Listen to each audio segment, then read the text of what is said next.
episode 33, Tekad dan Perjuangan Hidup Fai Hung.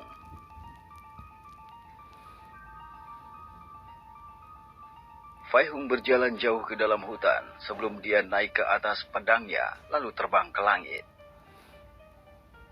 Tanaman itu dapat dibuat menjadi pil untuk meningkatkan kekuatan dan roh seseorang. Tampaknya, seseorang memiliki penyakit atau hidupnya mungkin akan segera berakhir. Fai Hung merenungkan tanaman obat yang dicari kedua pemuda yang sudah mulai dekat dengannya di alam bawah ini. Dia tidak memiliki tanaman obat apapun di cincin spesialnya atau dunia kecilnya. Jadi dia tidak punya pilihan selain ikut mencari apakah dia bisa menemukan tanaman itu setelah mencari di tempat-tempat yang akan dia lalui di sekitarnya. Saat dia terbang dengan menggunakan pedang lain yang dia keluarkan dari dalam cincinnya, Fai Hung membunuh semua binatang iblis yang menghalangi jalannya. Dengan demikian, dia bisa mencegah beberapa binatang iblis itu pergi ke arah Lingyan dan Xintian. Sambil terbang di atas pedangnya, Fai Hung tenggelam dalam pikirannya sendiri. Fai Hung harus menemukan jalan kembali ke alam dewa. Tetapi, hal yang lebih penting sebelum itu adalah dia harus mengangkat segel yang membatasi kultivasinya. Bahkan dia tidak berpikir bahwa dia bisa hidup dengan tenang untuk sementara waktu di alam bawah ini, seperti manusia biasa, sambil mencari jalan kembali. Tetapi, dia harus segera kembali demi keselamatan murid-muridnya. Mereka adalah satu-satunya keluarganya di alam dewa, jadi dia tidak ingin kehilangan mereka. Keluarganya telah dibunuh oleh seorang pria tua, seorang kultivator, ketika dia masih berusia lebih dari 9 tahun. Meskipun dia kemudian mengetahui dari orang tuanya yang mengasuhnya ketika mereka membantunya melarikan diri dan mengakui bahwa mereka bukan keluarga kandungnya. Waktu itu mereka menemukannya tidak sadarkan diri dan kemudian tidak bisa mengingat apapun tentang masa lalunya. Satu-satunya hal yang Fai Hung bawa ketika dia tidak sadarkan diri adalah kalung giok yang disebut liontin.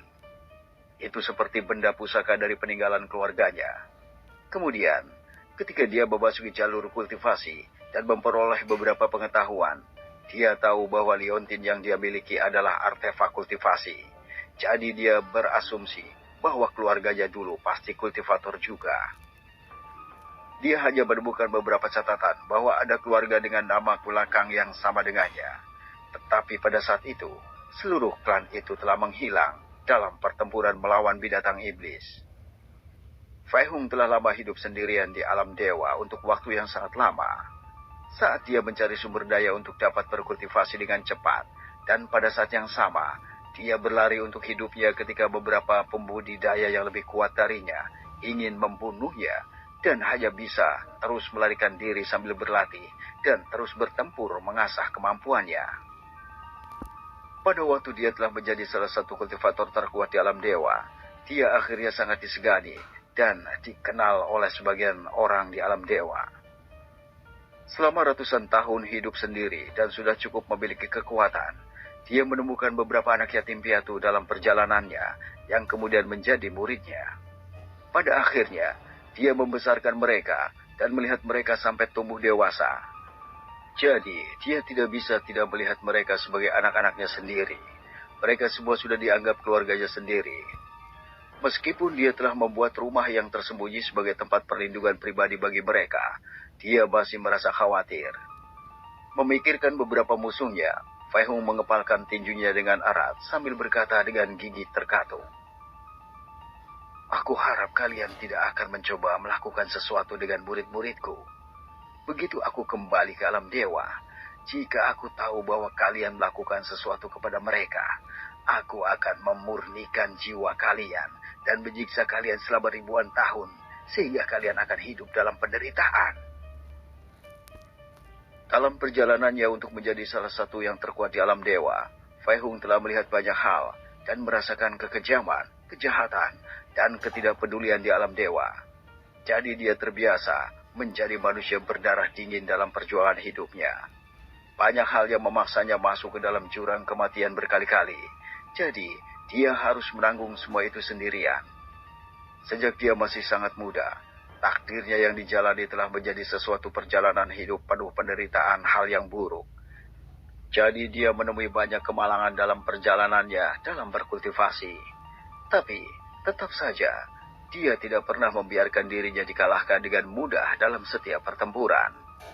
Hanya ketika dia telah menjadi salah satu ahli di alam dewa dan memiliki kekuatan sejati, dia mampu mengubah keberadaannya, kepekaannya, dan memiliki emosi seperti manusia normal. Semua ini berkat anak-anak kecil itu yang dia angkat menjadi murid-muridnya. Dia sudah menganggap mereka adalah bagian dalam keluarganya, sehingga kasih sayang dan cinta keluarga yang belum dia rasakan membuatnya meninggalkan sikap dingin dan acuh tak acuh dan menjadi orang yang penuh kasih dengan orang yang dicintainya. Dia menyesal bahwa dia harus meninggalkan murid-muridnya sendirian. Mereka pasti berpikir dia benar-benar sudah mati. Di area hutan tempat pelatihan para pemuda klan Zhang. Baiklah, kita sudah sampai. Dengan cepat, seluruh kelompok itu berkumpul di sekitar para tetua saat mereka mendengarkan sekali lagi peringatan mereka. Kelompok itu berada di dalam hutan yang areanya sangat yang luas. Sepertinya ada ruang area yang besar di sana.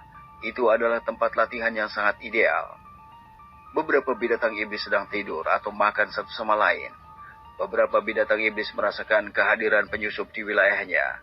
Jadi mereka mengeluarkan raungan rendah yang mengancam saat menatap tajam ke arah sekelompok manusia itu. Seolah-olah akan memakan mereka. Karena ada kurang dari 20 binatang iblis di area ini, para tetua dapat dengan mudah mengawasi keselamatan generasi muda klan mereka. Keberadaan binatang iblis cukup tersebar, karena masing-masing memiliki wilayah mereka sendiri. Jadi, setiap pemuda itu memilih binatang iblis untuk dilawan dan mereka bunuh. Beberapa orang dari mereka berkumpul berpasangan atau dalam tim saat berbicara dengan binatang iblis lainnya. Seorang pemuda keluar dengan kepala terangkat tinggi sambil menunjukkan perilaku arogan dan menuju sendirian ke arah binatang iblis harimau. Binatang iblis itu berada di tingkat emas. Itu adalah Zhang Bing. Dia sudah dirada tingkat surga bintang 2. Bahkan, jika dia ahli di tingkat surga, masih sulit untuk menghadapi binatang iblis itu sendirian.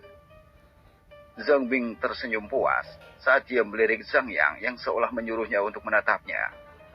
Zhang Yang memutar matanya, sementara ekspresi jijik merayap diam-diam di wajahnya.